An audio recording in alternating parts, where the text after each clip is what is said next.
focus being on someone helping those below them, even though it's like they've been run over by a golden chariot, like the wealthy are ruining things, essentially, and ruining a certain progress for all involved.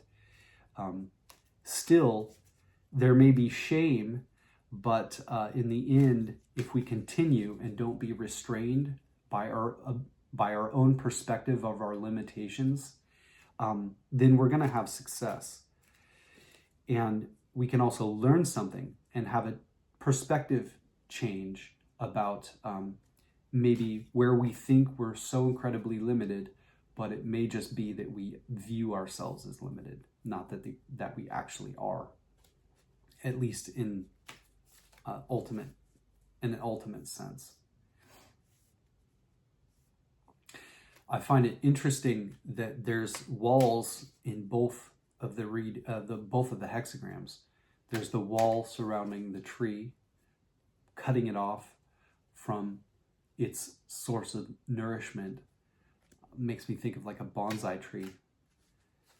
And sometimes the difficulties around us can make us stronger.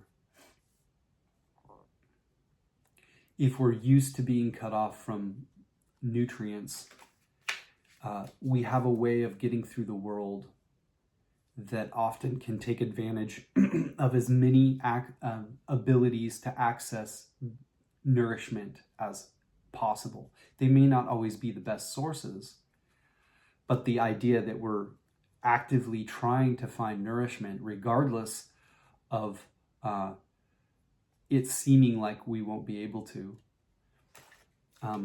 having the ability to do that when there is nourishment that can be found,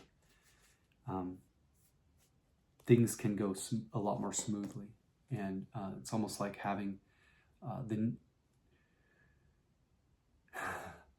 I don't know, we're talking about vines and trees and stuff. So if you set up a maze with something beneficial for the nutrients of a tree at the center of the maze, and you had these vines, they eventually would probably work their way into that space. But also being formed by life in such a way where we have to really go through all these ins and outs of a maze to get to nourishment, it can often feel like we can't just move freely, and that we're so confined that we have this perspective that confines us as well. That even when those things are not there, it's like we're so used to